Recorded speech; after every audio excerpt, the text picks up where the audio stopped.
We've created a special offer just for listeners of the podcast. You can get the book, A World of Creativity, for a special price of $5.98 for paperback, and the Kindle version is only 99 cents. Go to mark-stinson.com to take advantage of this special offer.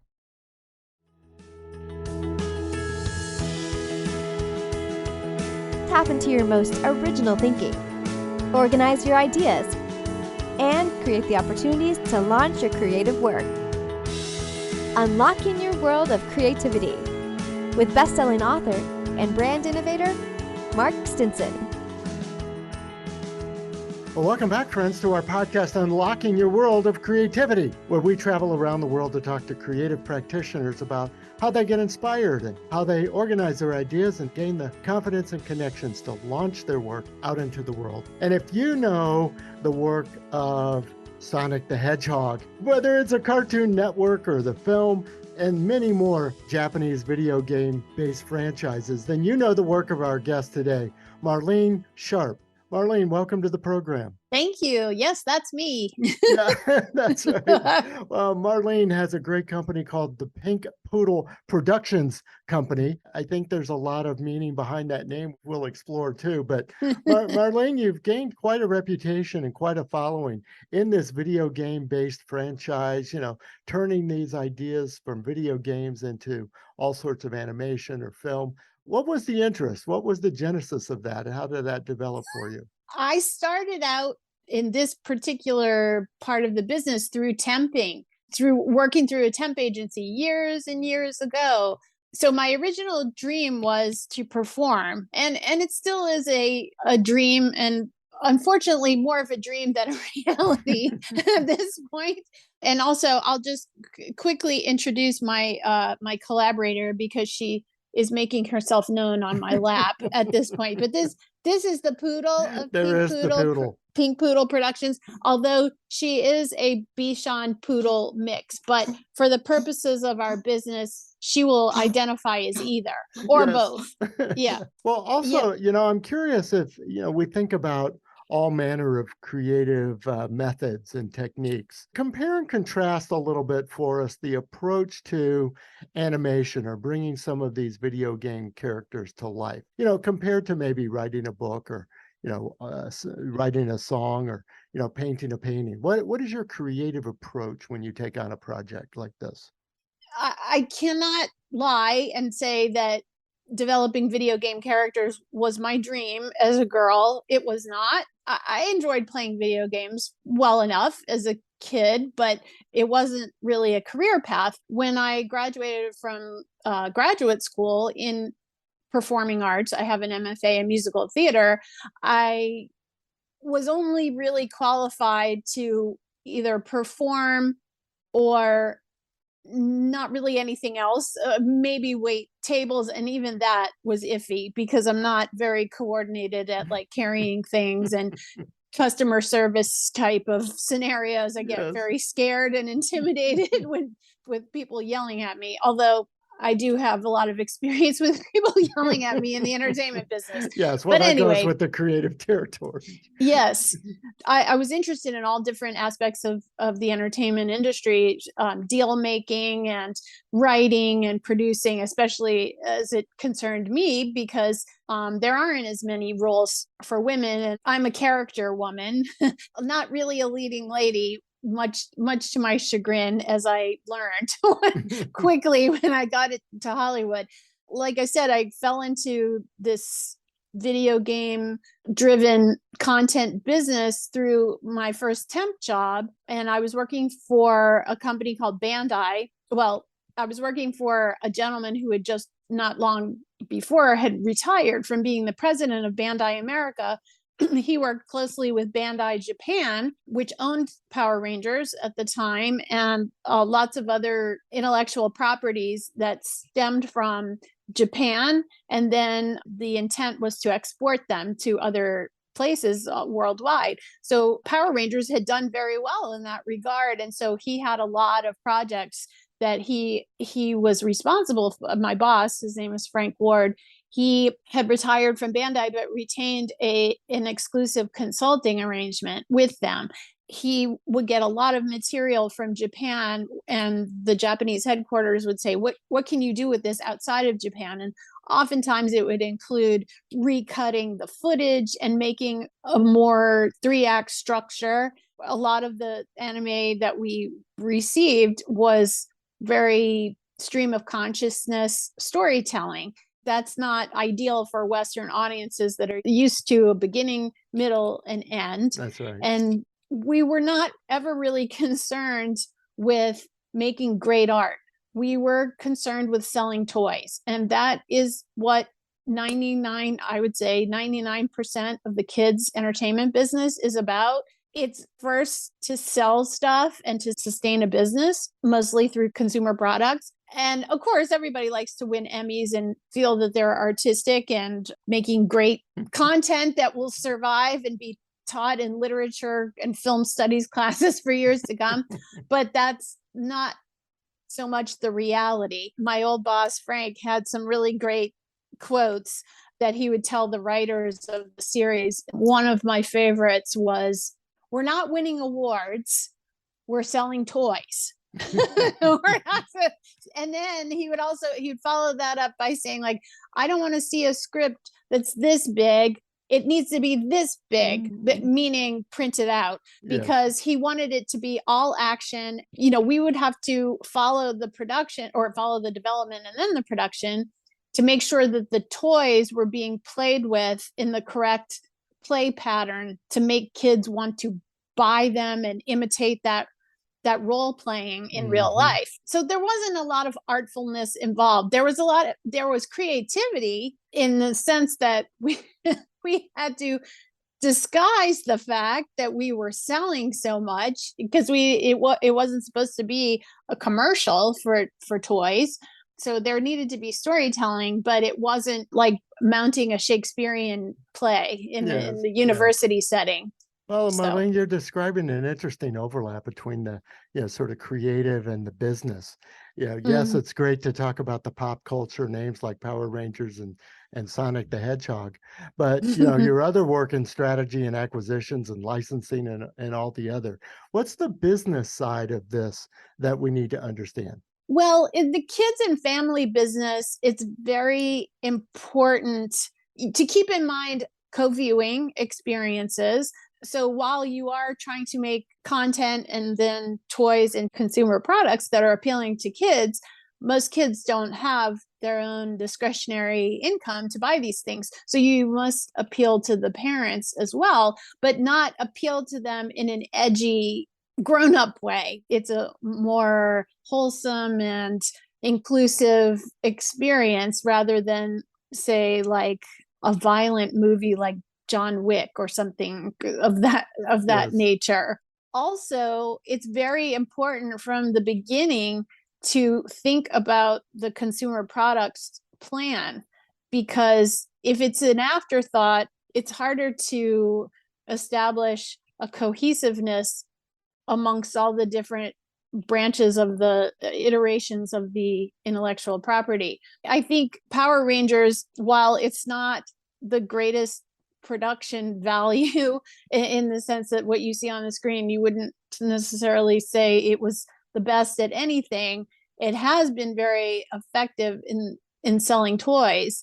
And oftentimes part of the reason for that is that it was developed by a toy company. So a toy company, instead of sinking all this money into traditional advertising, billboards and TV commercials, they put more money into doing a series that would have some chance of recouping the investment and wouldn't be so limited as far as the time frame. So like a commercial is going to get stale pretty quickly, and a company is not usually able to monetize it. But when a brand makes content, it will live in a catalog that will be able to be monetized over time.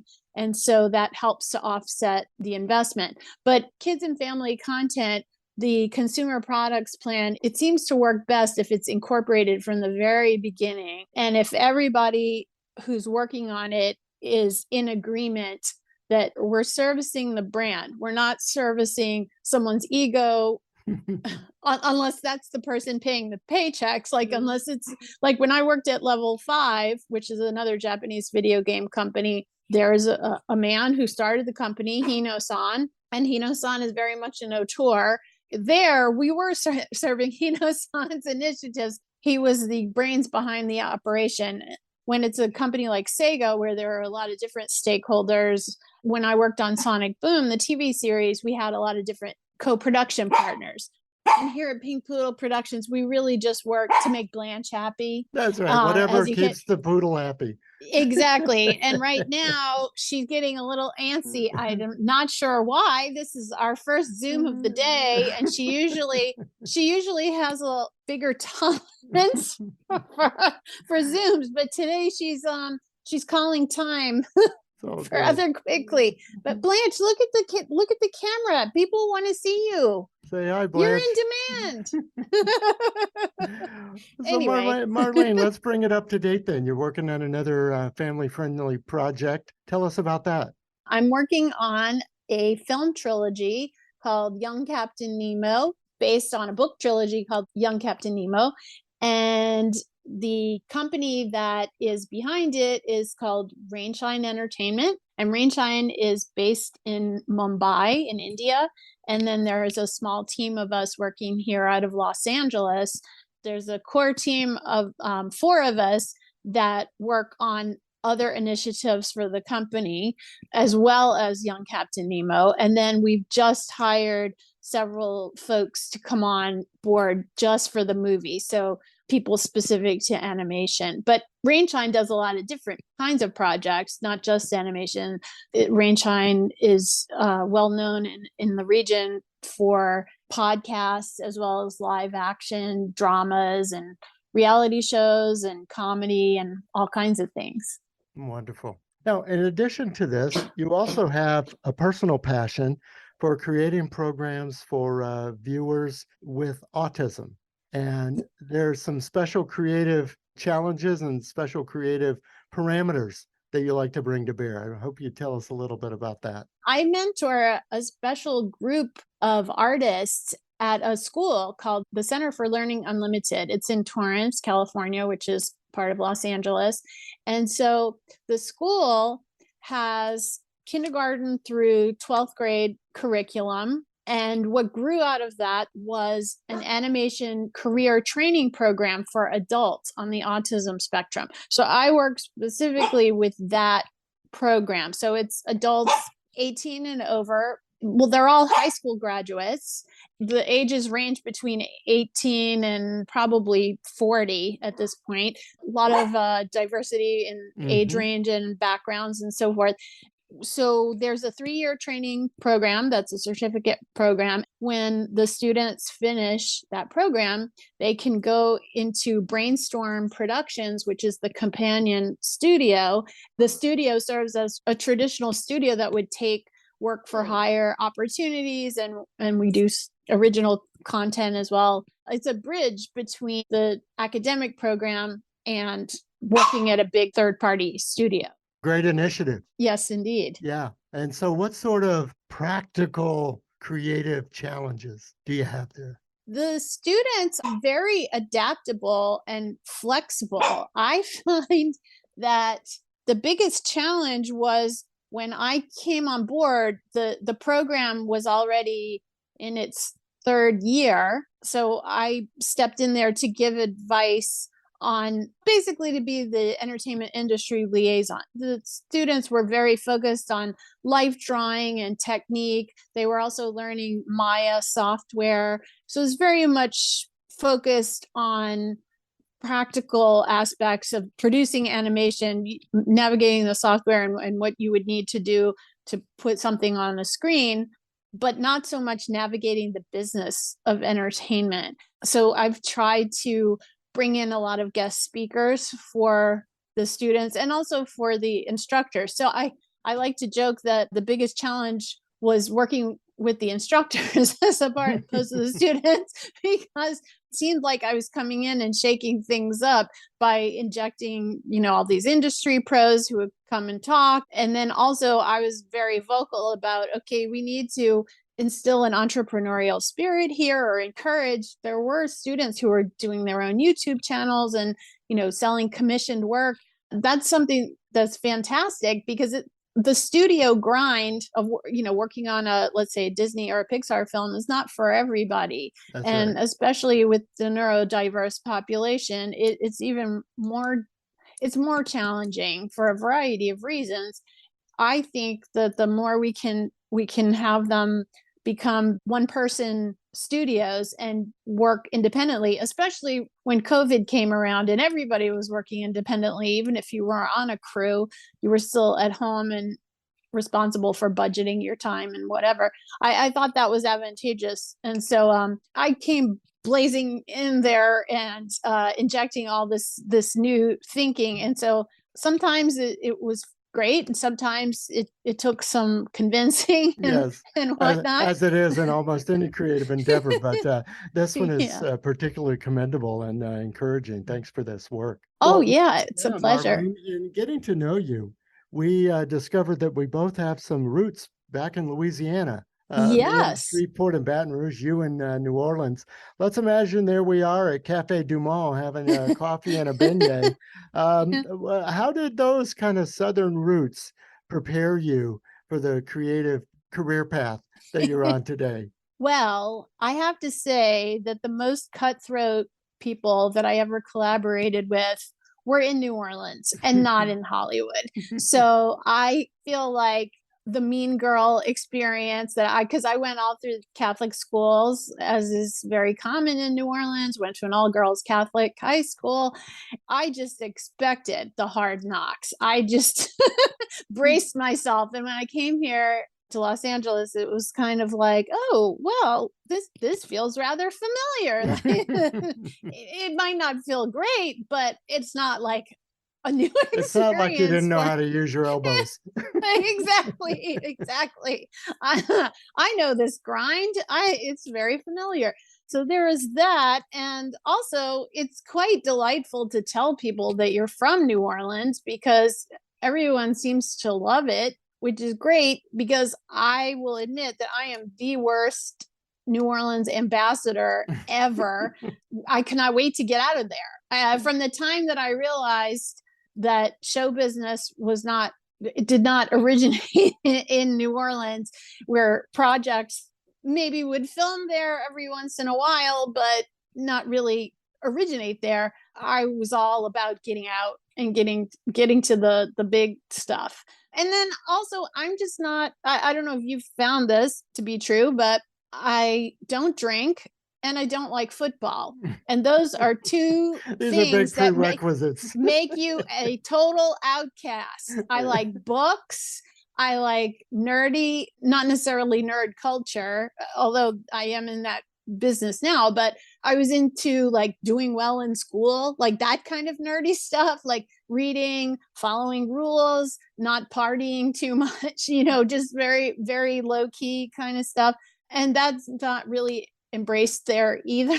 So Yes. actually here in Los Angeles, there's a lot of hype about the culture of Hollywood and, celebrities misbehaving and so forth. But for the most part, I find that people are very career conscious here, and people buckle down and work insane hours, will make all kinds of sacrifices for their careers and stuff. And that's more relatable to me than going to a Saints game and getting hammered. Yes, So exactly. Well, as we talk about this, I think I give a shout out to one of my previous guests who lives in the south of France but has family in New Orleans, and we keep promising that we're going to meet in New Orleans sometimes for those coffee and beignets. So shout out to Nathalette Lafontasis in the south of France, and if you're listening, let's get together for that coffee in New Orleans, and then let's go back and to our places of work and get down to business. yes. Well, it's the greatest place in the world to eat. That is for That is sure. for It sure. is the best. Yeah, you can't beat the food there. And there is a lot to do. And if you love history and architecture and those types of things, it's certainly a pleasure to vacation there. I like Sure. to, when I go back, do some of the tourist things, and it's really nice. Yes. Well, Marlene, you've told some great stories. I really appreciate you coming on the show. And before we end, I want to make sure people know how to find you and connect with you and learn more about your work. Sure. Well, I am a maniac on LinkedIn. So if you really want to find me, you don't have to look very hard on LinkedIn because I'm posting a lot. And I'm also on all the usual suspects like Facebook and Instagram and Twitter and various other places. If you Google me, you'll find me as a guest on a lot of podcasts, and I always have a million projects going on because of my busybody nature. So I'm out there and easily accessible. And also my website, pinkpoodleproductions.com, can send messages to me there too. Perfect. Well, we'll have all those links in the show notes. Well, Marlene, before we go, you've told about how you got into the business and kind of the practical ways you've moved around the business. Give some advice, I guess, or at least encouragement and motivation to listeners of the podcast who might be saying, I just don't know how to break in. I don't know how to start. I have this dream, I have this idea, I know I can do the work. How do I make those connections? What works for you? Well, being proactive, in my opinion, it involves self promotion. And I know a lot of people are uncomfortable with that, but you can find sneaky ways to do it. Social media, for example, posting pictures or videos of things that you've done, that you've created.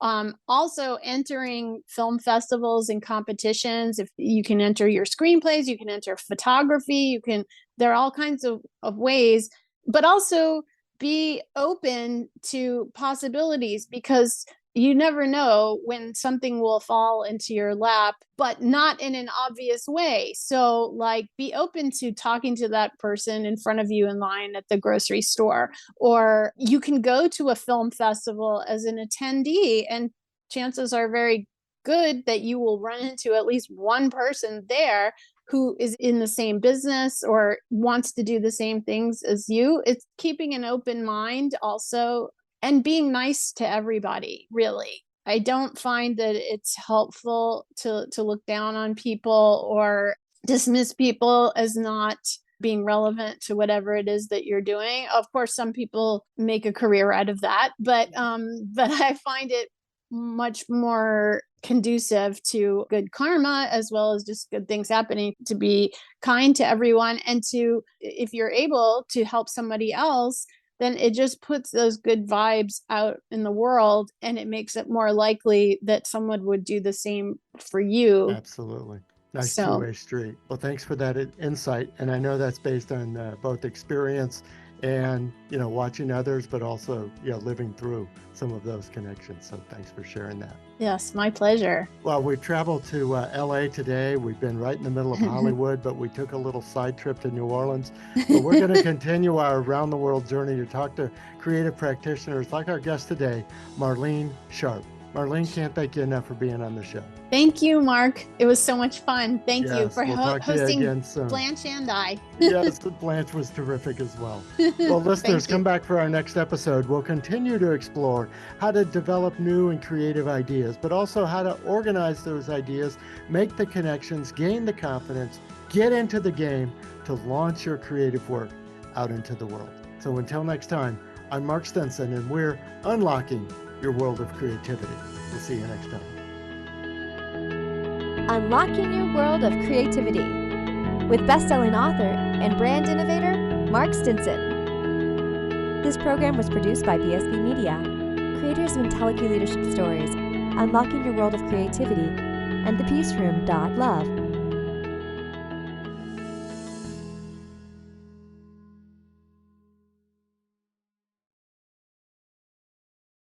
If you like this podcast, here's another show that you'll like from BSB Media. The Patients Speak. Healthcare Innovations Accelerating the Patient Journey. It features interviews with healthcare leaders, patient advocates, medical providers, and researchers. Presented by 83 Bar. Look for The Patient Speak on your favorite podcast app.